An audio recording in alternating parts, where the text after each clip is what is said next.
guys, on your high demand, we have started the German summer camp, which is starting from 27th May. So I hope you are coming. A lot of enrollments already have been done. So here, a very final call for you all. So do enroll German Gyan for this summer camp. This is a WhatsApp number. See you.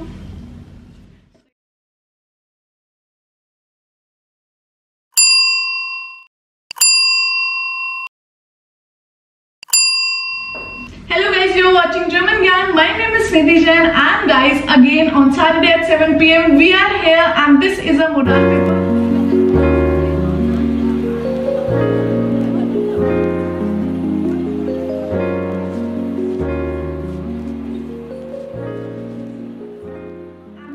Modal paper 3. Already we have completed A1, A2, B1 series. This is a B2 third modal paper. I hope you're excited. Without wasting time, let's get into the modal paper. And guys, if you want the exam preparation or if you're looking for the German classes, then German Gyan is a one-stop solution to make you learn A1 to C2 all the levels for teacher training program, exam preparation, interview preparation, module practice, everything one-stop solution, which is German Gyan. So let's start the modal paper and see you in the end of this. Lesson module. In lesson module you have 5 tiles. Lesson tile 1. In lesson tile 1 you get to read the opinion of different persons. For example, in this modal paper the topic is breakfast habits. Now you have to read the opinion of those 4 persons on this topic. On the screen you can see these are the 4 persons. Now you have to read the opinion of these 4 persons, and the topic is breakfast habits. On the screen you can see these are your questions for the lesson tile 1. Now in this tile what you have to do is you have to read these statements of those persons, and you have to mark which statement is said by which person.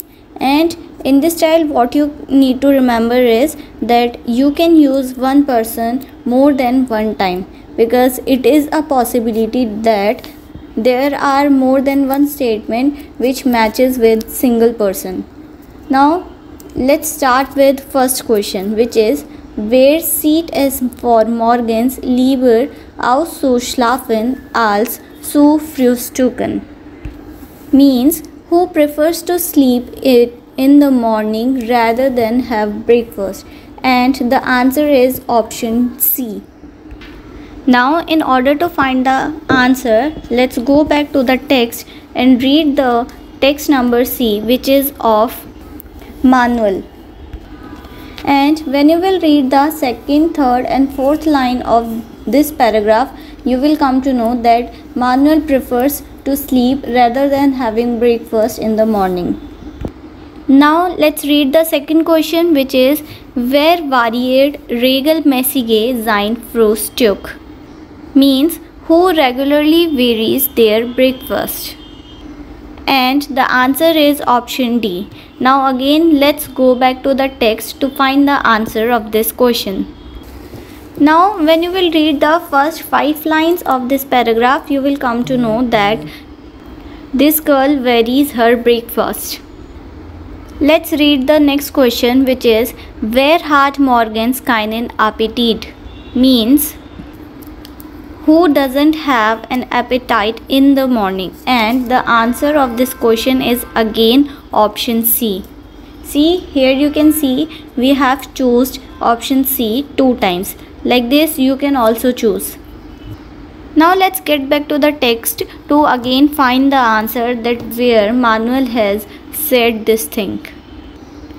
When you will read the last 3 lines of Manuel, you will come to know that he doesn't have appetite in the morning. Like this you have to do rest of the questions on your own. Lesson tile 2. In lesson tile 2 you get an article on some topic to read. You have to read the article carefully, and when you will be reading the article you will come to know that there are many gaps in those articles. That means the task for you in lesson tile 2 is you have to fill out those gaps. On the screen you can see this is your text for the lesson tile 2. Now read the text carefully so that you can fill out these gaps. On the screen you can see these are your questions for the lesson tile 2. And you can see that question number B and C are already done for you and the answers are 13 and 12 respectively. This is how you do the lesson tile 2, but you won't be able to do this till the time you don't read the article. That's why first read the article and then try to fill out those gaps. These are the rest of the questions of the lesson tile 2. Now do these on your own and drop the answer into the comment box. Lesson tile 3. In lesson tile 3 again you get an article to read, and on the basis of that article you have to answer the following questions.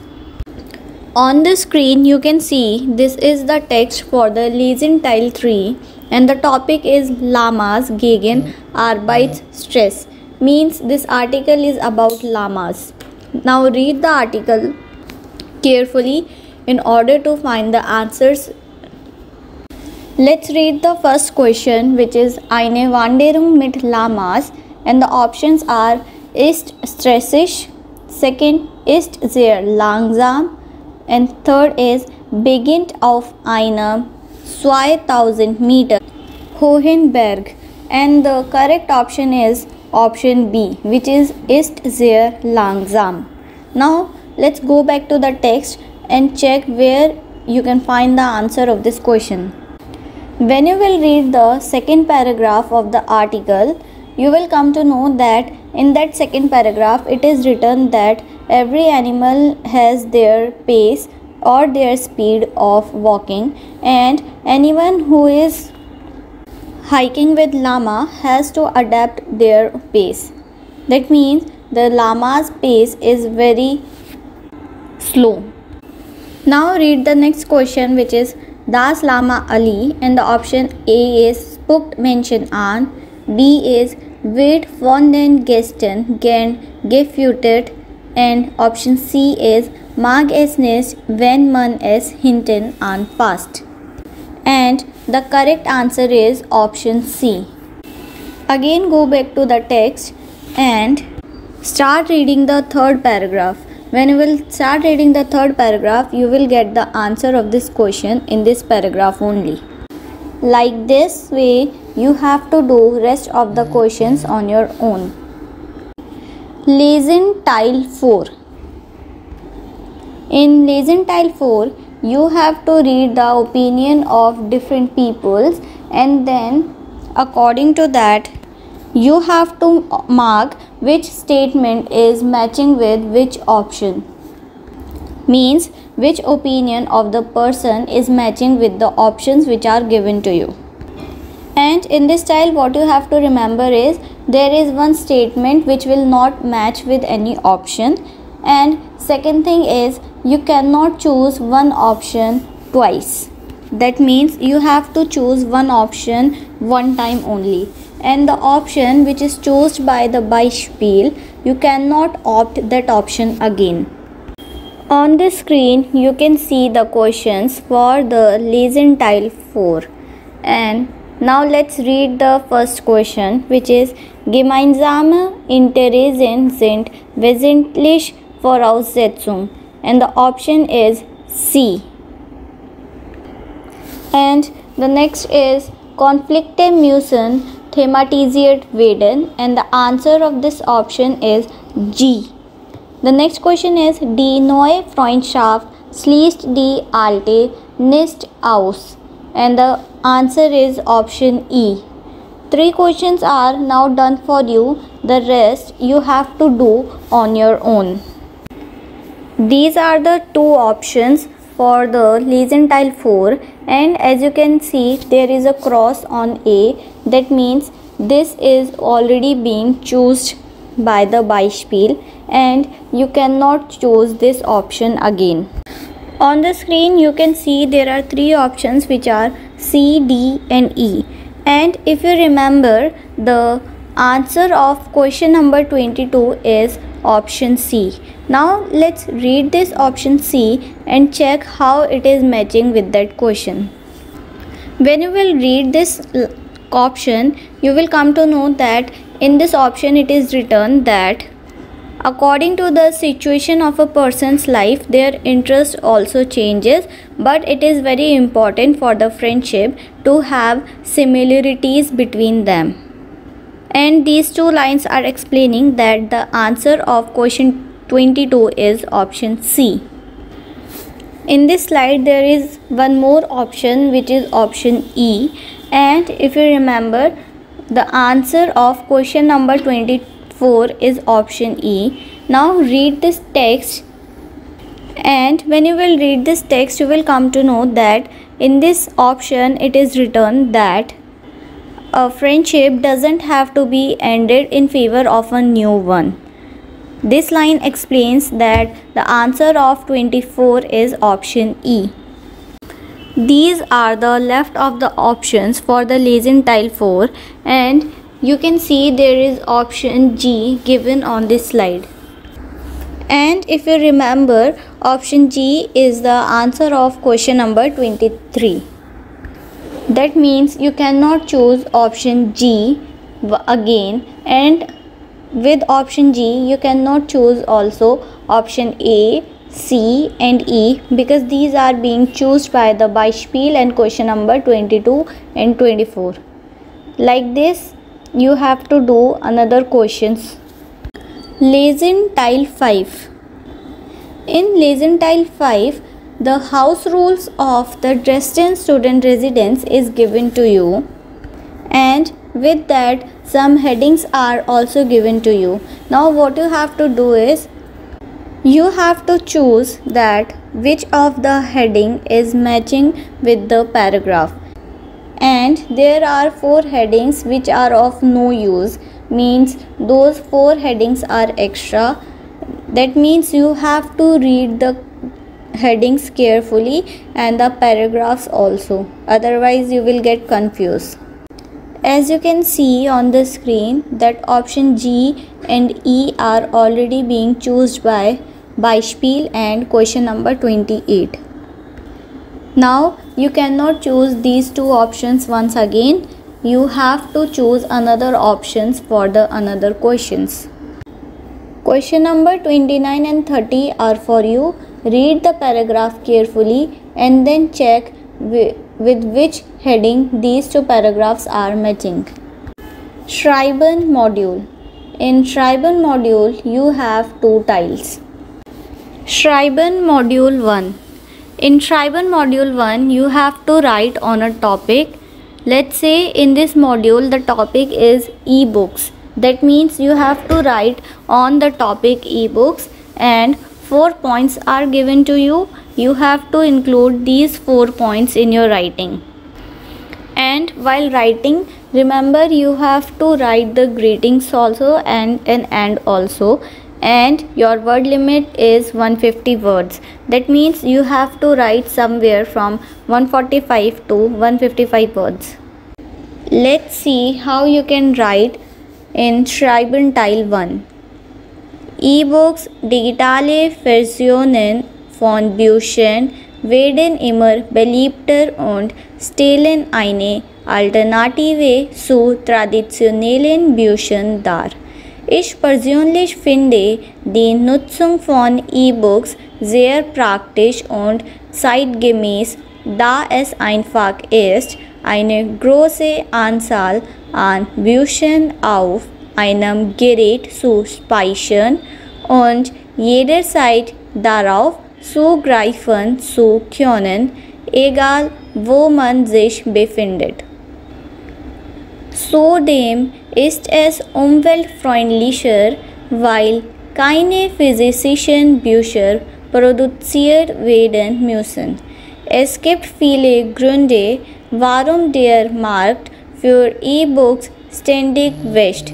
Zum einen bieten E-Books den Vorteil, dass sie schnell und einfach heruntergeladen werden können.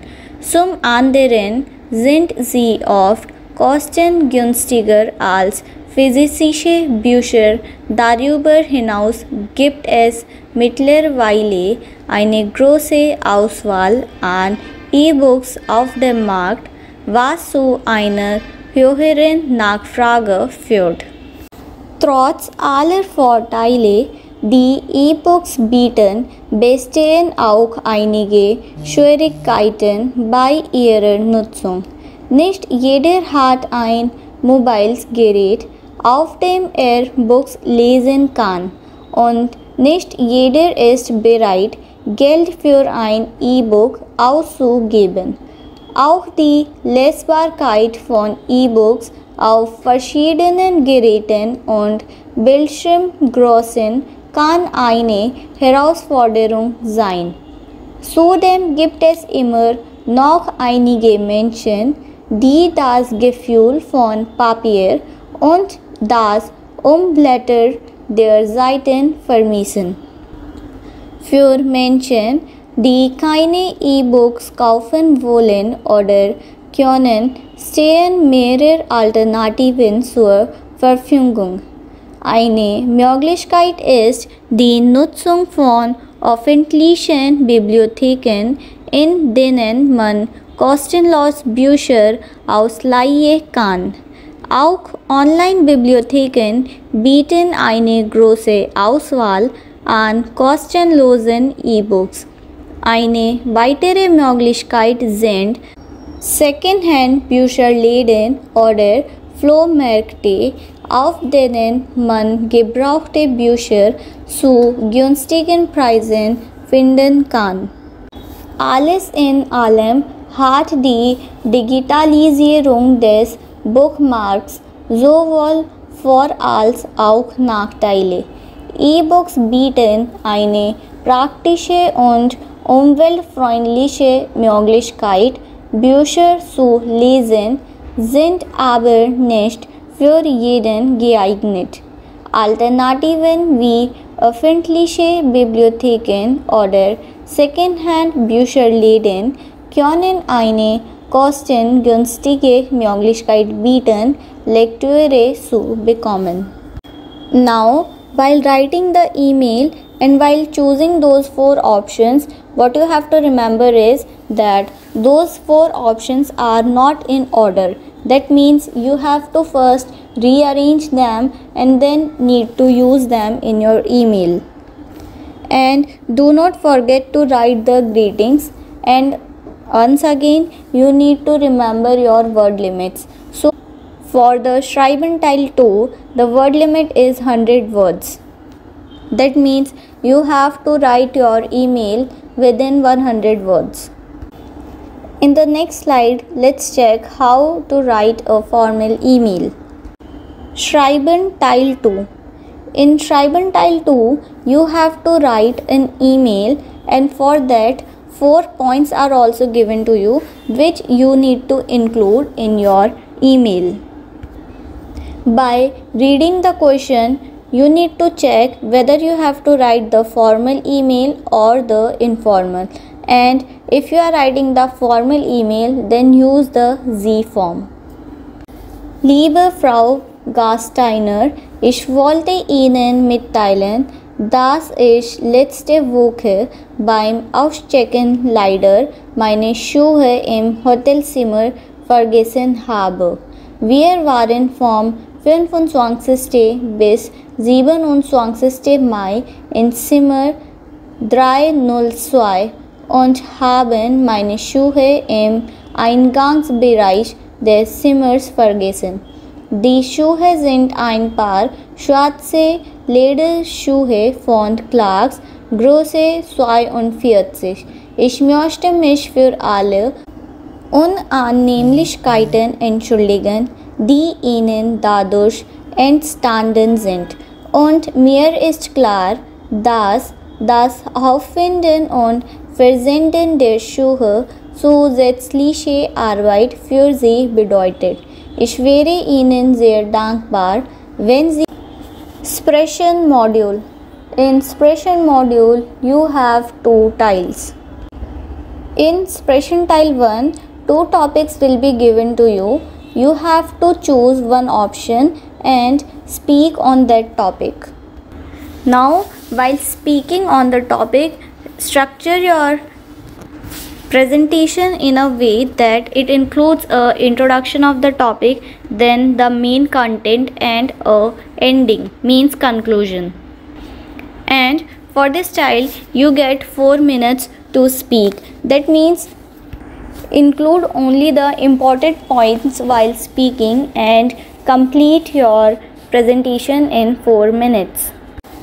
On the screen you can see the two options are student jobs and partner Zuke, and you can see for each topic 3 points are given to you. That means you have to include all these 3 points while speaking on any of the topic.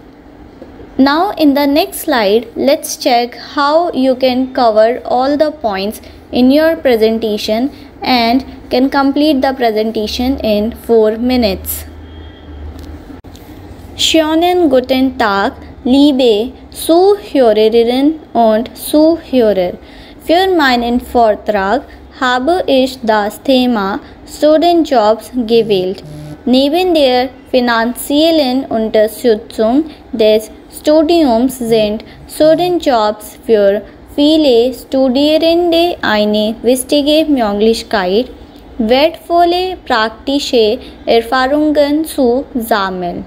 In meinem heutigen Vortrag möchte ich über verschiedene Möglichkeiten von Studentenjobs sprechen, ihre Vor- und Nachteile aufzeigen und eine bestimmte Möglichkeit näher beschreiben. Hierfür gibt es natürlich mehrere Alternativen. Zunächst einmal können Studierende in den Semesterferien einen Vollzeitjob annehmen, um über einen längeren Zeitraum Geld zu verdienen. Eine weitere Möglichkeit wäre eine Teilzeitbeschäftigung während des Semesters, bei der die Arbeitszeiten an den Stundenplan angepasst werden können. Zu guter Letzt gibt es noch die Möglichkeit der Freiberuflichkeit oder Selbstständigkeit, bei der die Studierende eigene Projekte oder Dienstleistungen anbieten können. Der große Vorteil einer Vollzeitbeschäftigung während der Semesterferien ist die Gelegenheit, über einen längeren Zeitraum hinweg genug Geld zu verdienen, um die Studiengebühren oder Lebenshaltungskosten zu decken. Jedoch kann es schwierig sein, einen solchen Job zu finden, und die Arbeitsbelastung während der Ferien kann hoch sein. Die Teilzeitarbeit während des Semesters bringt den Vorteil mit sich, dass die Arbeitszeiten flexibel sind und besser an den Stundenplan angepasst werden können. Dadurch bleibt genügend Zeit für das Studium und andere Aktivitäten. Ein weiteres Plus für diese Option ist die Möglichkeit, praktische Erfahrungen in einem bestimmten Bereich zu sammeln. Allerdings ist es oft nicht einfach, einen gut bezahlten Teilzeitjob zu finden, und die Vereinbarkeit von Arbeit und Studium erfordert eine gute Organisation. Als Freiberufler oder Selbstständiger genießt man den Vorteil flexibler Arbeitszeiten und die Möglichkeit, eigene Projekte zu realisieren. Studierende können ihre Fähigkeiten und Interessen nutzen, um Dienstleistungen anzubieten und ihr eigenes Netzwerk aufzubauen. Dennoch kann es am Anfang schwierig sein, genügend Aufträge zu bekommen und finanzielle Sicherheit ist nicht immer gegeben. Jetzt möchte ich Sie in die Teilzeitarbeit einführen. Teilzeitbeschäftigung ist eine Form der Arbeit, bei der die wöchentliche Arbeitszeit im Vergleich zur Vollzeitbeschäftigung reduziert ist. In diesem Fall arbeitet man in der Regel weniger als 40 Stunden pro Woche, wobei die genauen Arbeitszeiten individuell vereinbart werden. Für die Teilzeitarbeit gibt es verschiedene Modelle, zum Beispiel die Arbeit an bestimmten Tagen oder zu bestimmten Zeiten, die Reduzierung der täglichen Arbeitszeit oder die Verteilung der Arbeitszeit auf bestimmte Wochen oder Monate. Die genaue Arbeitszeitregelung hängt von den Bedürfnissen des Arbeitnehmers und den Möglichkeiten des Arbeitgebers ab. Meiner Meinung nach ist Teilzeitarbeit für Studenten am besten geeignet, denn so lassen sich Arbeit und Studium leicht miteinander vereinbaren und man hat die Möglichkeit, praktische Erfahrungen zu sammeln. Darüber hinaus ermöglichen flexible Arbeitszeiten ein besseres Gleichgewicht zwischen Arbeit und persönlichen Verpflichtungen. Man sollte allerdings darauf achten, dass die Arbeit nicht zu sehr vom Studium ablenkt und die eigenen Grenzen im Auge behalten. Diese ist das Ende meiner Präsentation. Ich bedanke mich herzlich für Ihre Aufmerksamkeit. Falls Sie Fragen haben oder weitere Informationen wünschen, stehe ich Ihnen gerne zur Verfügung. Sprechen Teil 2. In Sprechen Teil 2, you take a part in a debate club. In this style, you and your partner get one topic to speak. Now, as this is a debate style, that means you and your partner can have the same opinion or the different opinion, but in this style you have to speak like you are taking a participate in a debate competition. Now in this style what you have to do is you have to exchange your points, your arguments, then have to react on your partner's statements and give your own opinion, and at the end of this style you have to conclude whether you are for the topic or against the topic. On the screen you can see there are some points. Now while speaking you can use these points. These points are for your help. From the next slide, let's check how you can speak on a topic with your speaking partner. Ich wollte dich fragen, was für eine Meinung du darüber hast, ob private Veranstaltungen in Museen abgehalten werden sollten. Das weiß ich nicht genau. Ich glaube, Museen sind Orte für die Allgemeinheit und sollten nicht für private Veranstaltungen genutzt werden. Wieso nicht? Museen benötigen Geld, um zu überleben, und private Veranstaltungen können eine gute Einnahmequelle sein. Da hast du recht. Doch ich finde, es gibt andere Möglichkeiten, Geld zu verdienen, ohne die Integrität des Museums zu gefährden. Zudem sind wertvolle Artefakte und Exponate in Gefahr, wenn sie für private Veranstaltungen genutzt werden. Ja, das stimmt. Allerdings könnten die Museen zusätzliche Sicherheitsvorkehrungen treffen und eine Versicherung abschließen, sicher zu stellen, dass nichts beschäftigt wird. Das ist eine gute Idee. Trotzdem denke ich, dass es Seiten gibt, die geeignet sind und Seiten, die nicht geeignet sind.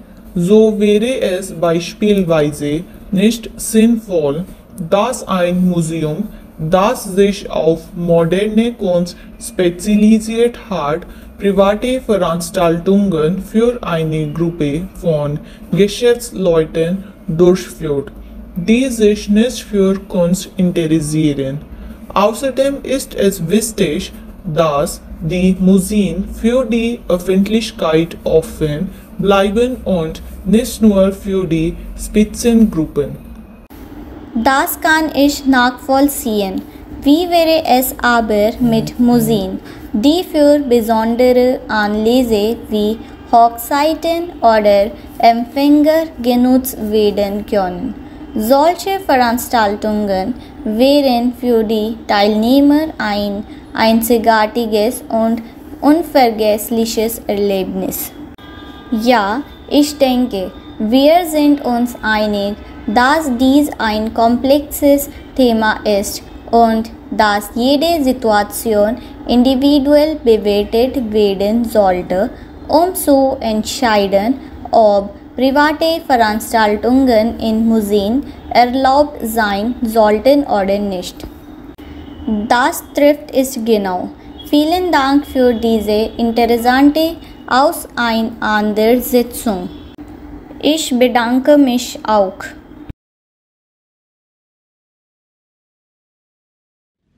So guys, how was the modal paper? I hope you have learned a lot of things. I hope you are practicing this with you. I hope this series is actually helping you. A1, A2, B1 learners, we have like 4 modal paper each for you. So if you haven't watched it, then please do watch. Like I'll be putting link here or here. Do watch it, and we'll see you in the next video. Till then, keep sharpening love, keep learning German with German Gyan. Take care.